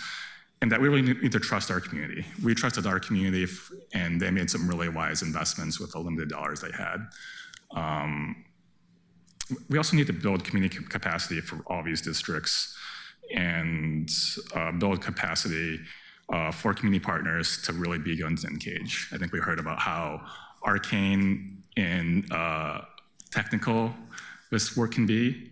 So I think you really need to empower our community to make smart decisions through capacity building and show, long-term commitment. The J District was a 10-year commitment to this experiment. And that's really what it took for the community to begin to understand what it took to effectively use, that TIF also as just a tool in the toolbox along with everything else. I think it'd be really nice to have a timeout mechanism in the larger TIF districts. We've seen projects in various places, especially in Lens, where I'm just like, why did we do that?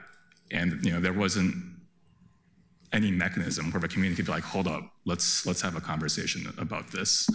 And it might be, $20, $30 million investment, and it just kind of moves forward.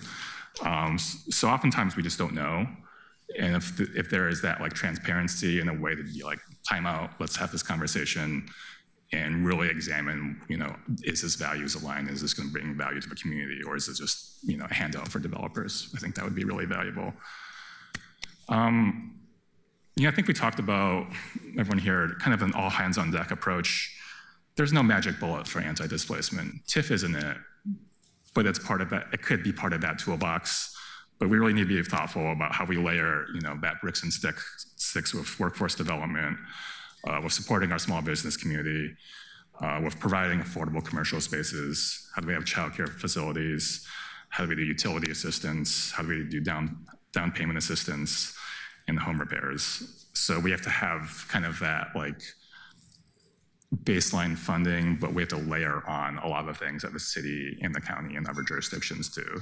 We ought to work together because there is no one path. There is no one magic formula. It takes all of that. It takes coordination, and it requires commitment. I think this is also a time just to be flexible and adaptable. Land banking could be really valuable. We know there's hundreds of millions of investment coming to the 82nd corridor. Those auto lots are going to turn over pretty quickly when the time comes. So, land banking and being thoughtful about future development could be really valuable. and just being able to coordinate across the city bureaus so that everyone's rowing in the same direction. I think that's been a missing piece. We talk a lot about Prosper, 100%. We need to have that conversation, but also the conversation needs to be had about how does the Transportation Bureau, Public Safety, the Housing Bureau, how are we all on the same page to deliver expectations for a community? So yeah, I think it's about coordination and efficiency. We all got to work together as government and as community to really kind of get these visions in place. I think that's it. Yeah, so I guess just to end, we have a real opportunity here to really get things right and to plan ahead. I think on 82nd, we have a lot of empty storefronts right now. And before the pandemic, you could see in my neighborhood, you can buy a banh mi sandwich for like $3.50. But just a couple blocks down the street on Division, you can buy a $14 banh mi. And that's a real indicator of how displacement is moving down that corridor. So if we can get, the framework and the decision-making right, I think we can really kind of preserve the community that we have. And that's really what I think the community is asking of us. So thank you for your time. Thank you so much, Duncan. And I really like the way you left it with bringing us back to this statement of fact, which is that we have opportunities ahead of us. The 6 new TIF districts haven't really started yet, and which means that we have pretty much a blank canvas. And I just really appreciate the kind of nuance and critical piece. The yes and aspect I think is helpful because I see it as opportunities to kind of layer on social housing, layer on rental assistance, renter protections, things like no pet rent, all that kind of stuff. Right. We can be very creative and flexible in making sure that our community members don't get pushed out. So thank you for that. And I think I'll open it up to Councilor Clark first, and then we'll take questions from there. Thank you, Mr. Chair. That's exactly it, the holistic approach. It's not just one lever. It's all of those things that have to work together. So I really appreciate, and hi, Duncan, great to see you. I really appreciate your statement about all hands on deck and that it is a holistic approach if we're going to really make this thing work. I have a couple of questions for you, just to maybe tease out a little bit. And I want to make a statement too about land banking. You're singing my song. I started my career as an affordable housing advocate, and I've been talking about land banking for about 40 years. And finally, it seems to have caught fire. And I'm hoping that in the TIF districts that we're able to identify where those opportunities are, that we can do that. And maybe you can help identify where those opportunities are also. Sure. But I wanted to ask you a question. Could you just tease out a little bit more about the community strengthening? How did that happen? How did you do that? How did this work in strengthening the community? And secondly, how do we best build capacity? Where does that come from? Is it hands-on? Is it teaching? What's your perspective on that as well? That would be helpful. Yeah, thanks for those questions. I think community strengthening means a lot of things, right? It means having safe, affordable housing. It means being able to get their job. It means parks and nature. But I think fundamentally what we were missing in our neighborhood and probably all of East Portland was political representation. So that really came from kind of grassroots organizing, right? This data around the disparities that exist has been around forever.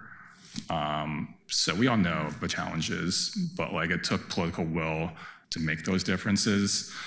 So I think we were people should run for office. The entire 82nd corridor right now is now represented by Vietnamese American women. That representation matters, right? So I think that was a really intentional, action on behalf of the community. Was how do we get that jurisdictional transfer done? Well, it takes political will because we've tried for decades. So yeah, I think that community organizing aspect cannot be downplayed. That's something not that that TIF can't pay for, but the city has a civic leadership program, foundations are investing in that. So it is really finding kind of like the funding sources from all around to actually invest in some deep community organizing. I'm sorry, what was your second question? About capacity building. What's the best way? Capacity building. Nonprofits are having a hard time right now. There's a smaller pie for everyone, and the federal government is axing contracts left and right. So I think what nonprofits could really use is both that technical assistance, but also longer-term unrestricted funding.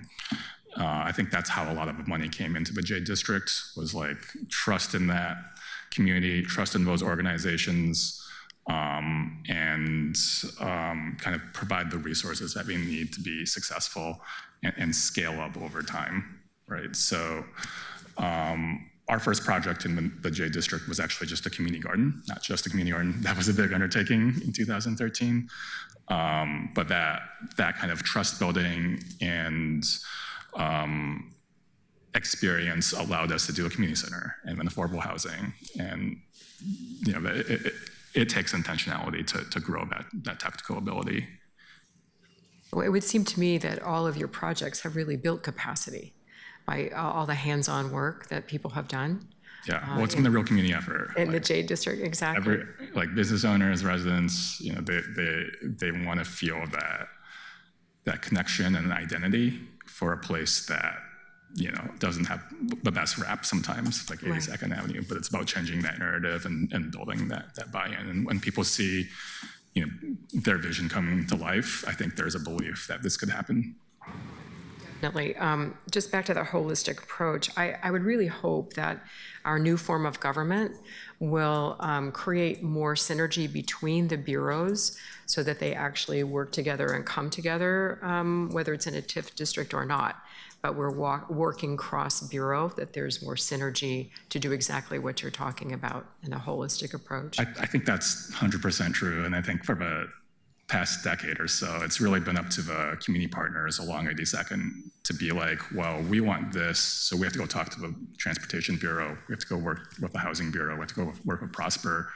And it's really been like, does that community organization along a corridor have that ability to like navigate and basically corral all the bureaus? And it's our hope now that the bureaus themselves actually talk to each other and help the community implement the vision rather than, and we see this in like, OMSI district or Albina Vision. If you don't have that human social capital at your organization, your vision falls flat because the bureaus and the governments don't work well together. So anything you can do to like increase coordination at the government level is a real boon for community partners. You're just making me think of something, Duncan. I will raise this with our chair and the committee, is that long ago, when I worked in Governor Kitzhaber's office, we came up with the idea of a community solutions team.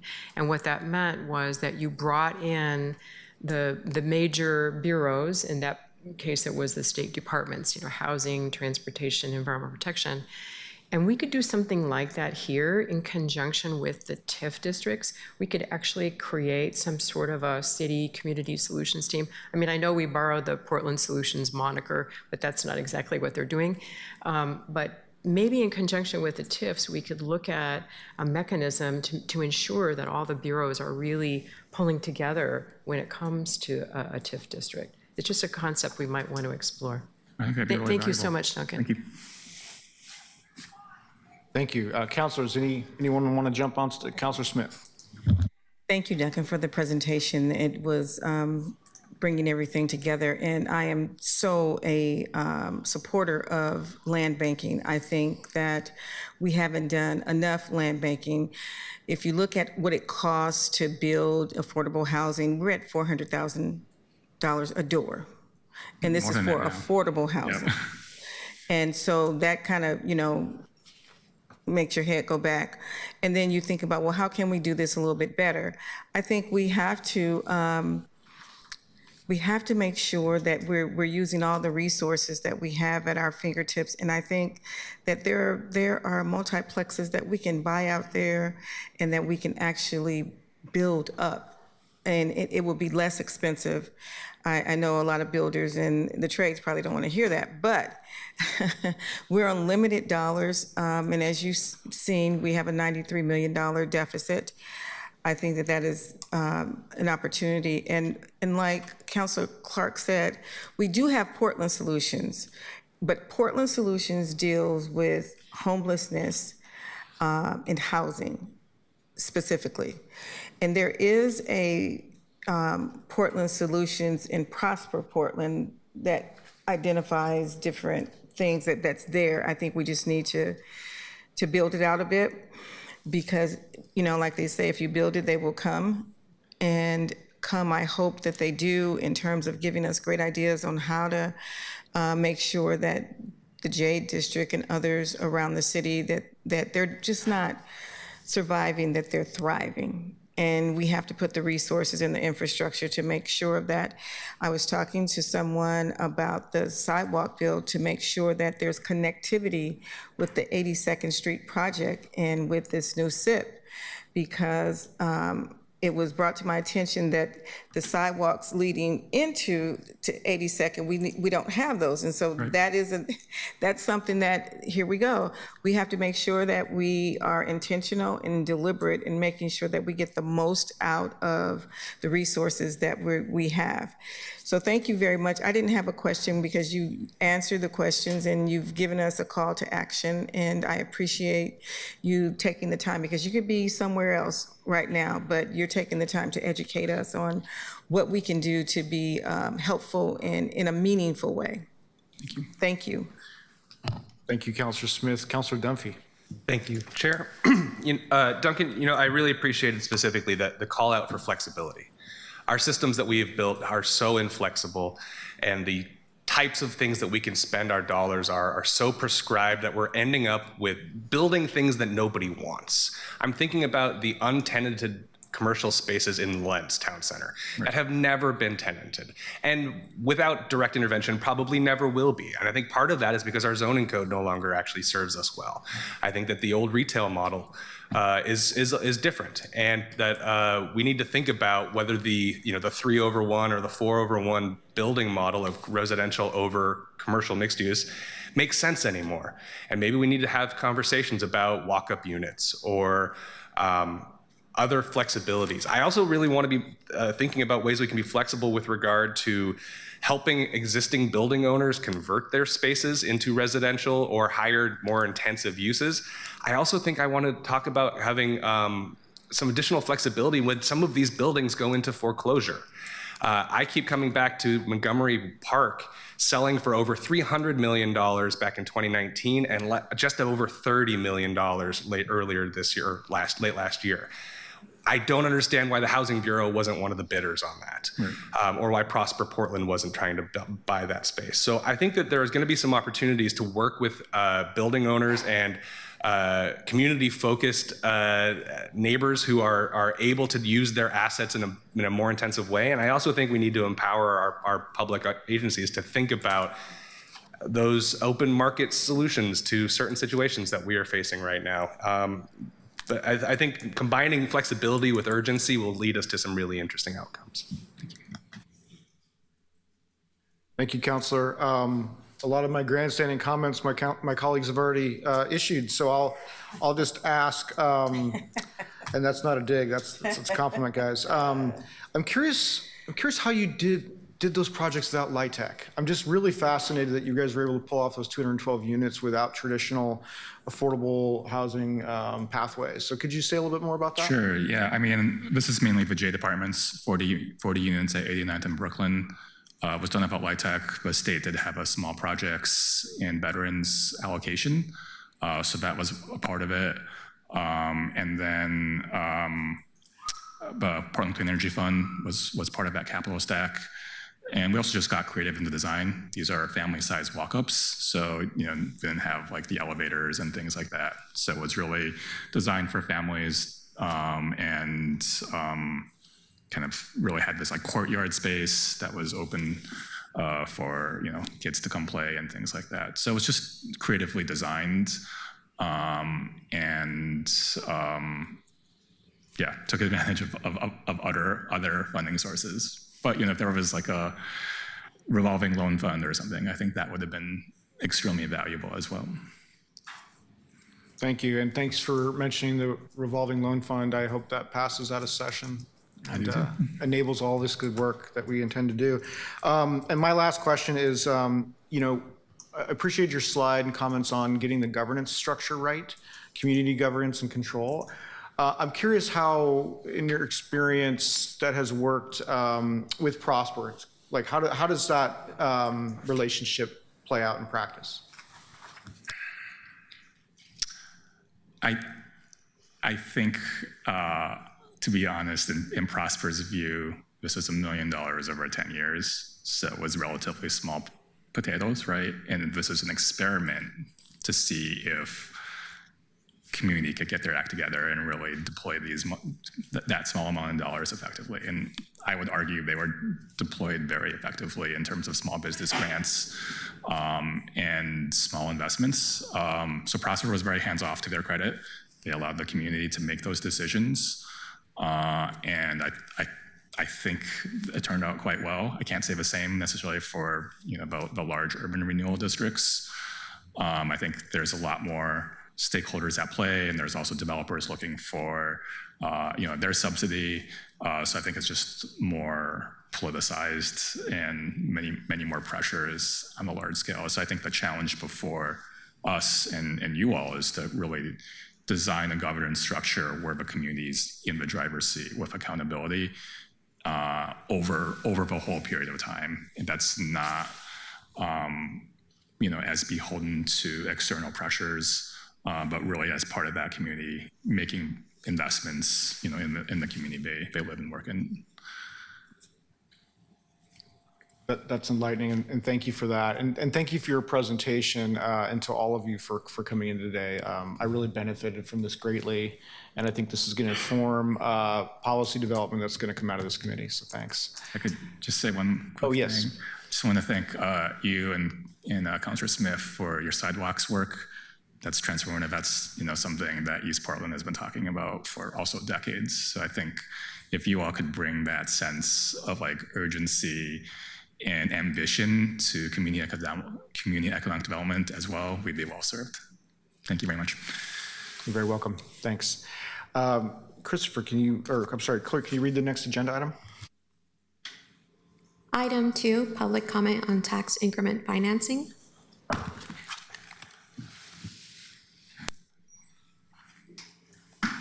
Please call up the first person to give testimony, please. First person is Tyler Fellini. Let's get this right this time. How much time do I have? Yeah, so I'm glad you asked. You've got you've got more than 2 minutes, Okay. Not more than 5. Cool. I think I can do it in 2.5. Excuse me. So for the record, my name is Tyler Fellini, and I'm a registered lobbyist for and the executive director of Portland Jobs with Justice. Good morning. Great testimony. Thanks for inviting those folks to speak here. So I attended the District 3 community budget session last week, where I heard dozens of residents pleading for essential programs that directly benefit the most economically disadvantaged residents in the city. They asked you to protect libraries, parks, and community centers, critical spaces that build resilience in a city facing crisis. So that brings me to my concern about TIF districts. TIF dollars represent tax revenue that isn't flowing into libraries or after-school programs, but is instead controlled by Prosper Portland, a body that increasingly resembles a slush fund for the city's business elite. The lack of meaningful public oversight leaves unelected commissioners deciding how millions of dollars are spent, while the rest of us brace for austerity. Their August 28, 2024 report paints a troubling picture. Hundreds of millions have historically been funneled into projects that enrich developers while displacing residents. Their own report notes that the BIPOC population around their interstate corridor investments decreased by over 10% from 2000 to 2020, and Black residents were displaced at an even higher percentage. With TIF projects driving up rents and land prices, many communities are forced to borrow against themselves today for a more gentrified tomorrow. Who does that serve? And without oversight, how can we trust that Prosper dollars won't be funneled to favored developers? How can renters trust they won't be priced out? How can small business owners trust they won't be sidelined in favor of bigger players? Counselors, it's a budget year, and you'll be making hard choices about essential services while Prosper Portland continues to fund prosperity for the few at the expense of the many. Portlanders deserve better. I urge this committee to take a critical look at Prosper Portland's use of TIF dollars. Let's introduce stronger public oversight and accountability, ensure funds are directed towards equitable community investments, and make it clear that Portlanders deserve transparency, not backroom deals. It's time to ask who truly benefits from Prosper's prosperity, and what kind of Portland are we building with these funds? The answers must center our communities, not just developers and business interests. With that, I'll yield my time. Thanks so much. Thank you, Tyler. At this time, can we bring up the next presenter or person giving testimony? Next, we have Lynn Felton.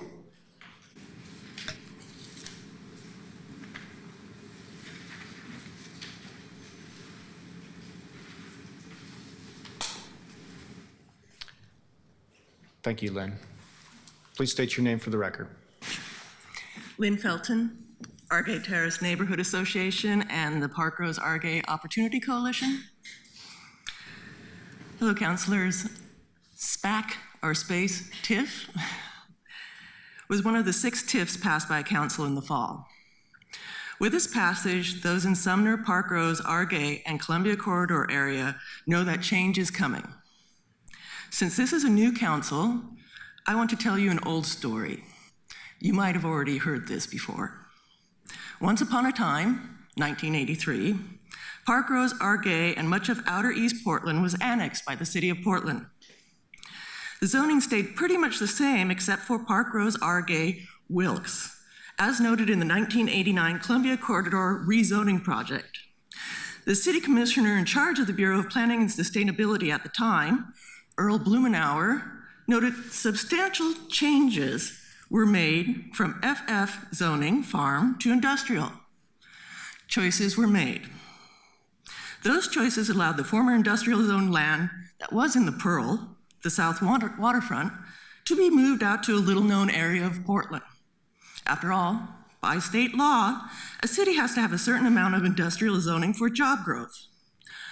Our area of town has made numbers work for Portland's economic opportunity analysis for years. Development dollars rained downtown, political careers were made, prosperity didn't extend to Park Rose. Instead, the Airport Way URA was formed, creating millions for the city. For Park Rose, our historic district cratered. The Gateway URA was formed. While neighborhoods like OMSI District, Montgomery Park Area Plan were developed, Gateway languished. The lowest performing TIF according to Echo Northwest. Once again, while I appreciate the SIP policy movement, it feels like we are an afterthought. Zadell Yards, James Beard Marketplace, Darcel Plaza, Reconnecting Albina, Old Town Incubator Project. Where is Outer East Portland in the conversation? Gateway TIF's outcome clearly shows TIF districts alone will not bring economic vibrancy to Outer East Portland.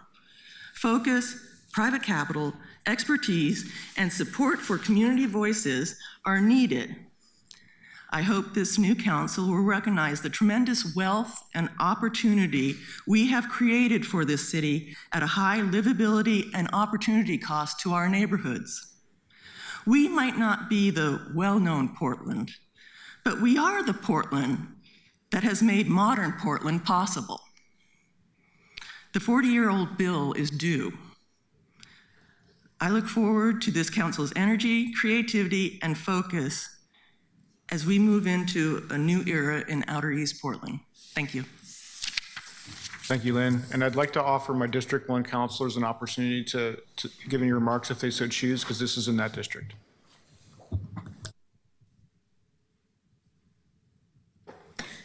Thank you. Come back up, come back up.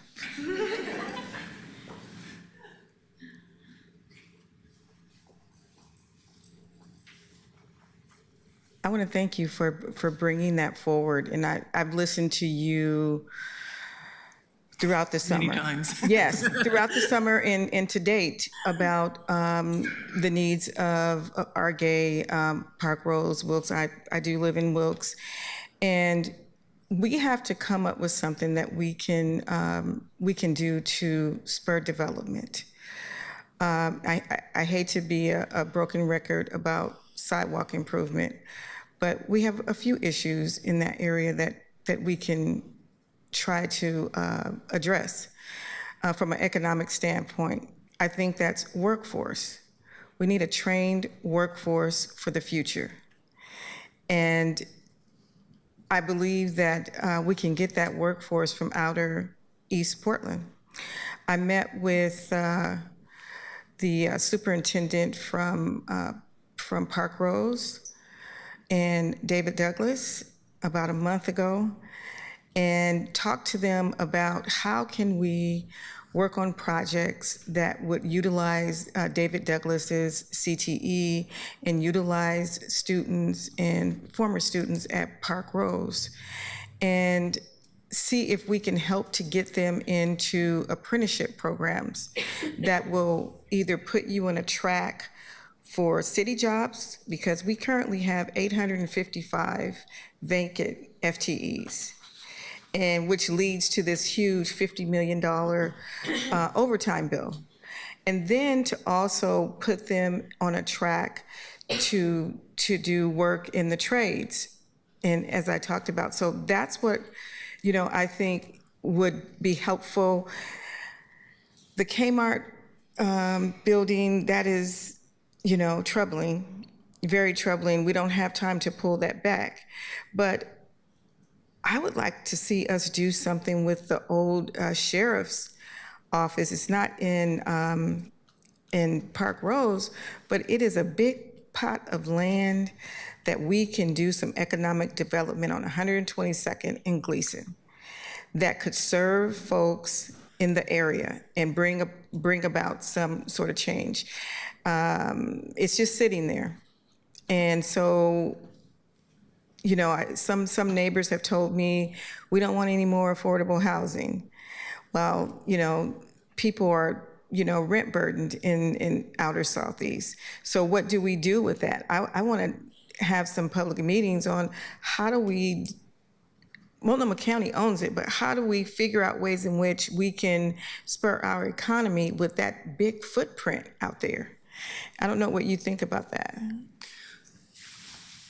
I 100%. You can briefly respond. Okay, 100% agree on job creation and training being fundamental to stimulating the economy in District 1. I would encourage Kohl's closing as an opportunity. We have many mystery borders out in District 1. One of those is between Portland Community College and Mount Hood Community College. To me, Kohl's represents an opportunity that Mount Hood Community College could move into. You'd get training, education, and you'd have economic stimulus for that area. I would encourage when members of City of Portland workforce speak to you and they mention internship programs that they have at PCC, to see if they have those internship programs at Mount Hood Community College, because those are where the kids in District 1 are going to, right? And I would encourage that continuity. I agree, Sheriff's Office would love to see that repurposed in a way that would benefit the community. Thank you. Thank you. Councilor Dunphy, do you want to offer any comments? Lynn, I have really come to appreciate your counsel and your insistence. You've highlighted a lot of the potential in East Portland, and I'm trying to be as optimistic as I can. Having worked in public service for 20 years, I'm not naturally an optimist anymore. But at this point, I'm desperate to be optimistic about the future of East Portland, because there is so much potential. There's so much land. There's so much opportunity to use that land in ways that, now that we have actual representation for East Portland, maybe those developers will feel the confidence to invest. But we can build 20 stories of mixed use in Gateway. That Coles site, as it stands now, and the lot south of the Fred Meyer are blights on the community because they have been disinvested, but they could be so much more. And the opportunity there is real. I'm dedicated to trying to push as hard as I can for any of those opportunities to be done in a thoughtful and intentional way that actually brings more activity. So I appreciate you continuing to beat the drum and be the voice for our community and to hold us accountable to this. So I just thank you for continuing to be that. Thank you. Thank you so much, and thank you for indulging my instinct to want to do a little two-way conversation from here, which is really what these committees are supposed to be about. I believe that concludes public testimony. So at this point, I'm going to close this out by saying, expect more of this type of engagement from this committee in the future. We will hear from Prosper Portland. We'll hear from our Community and Economic Development Service area and all the other bureaus. But the goal is to take what is pro forma comment and turn it into collaboration. And that's what I hope we're going to do here today, and that's where this conversation starts. So thank you so much, counselors, for your thoughtful engagement on this, and I look forward to working with you. Future meetings, I think, through the budget season will likely be focused on holding space and keeping space for budget issues that any of us need to take up in this committee. So look forward to that. And with that, I thank you for your time and attendance, and I close this out. I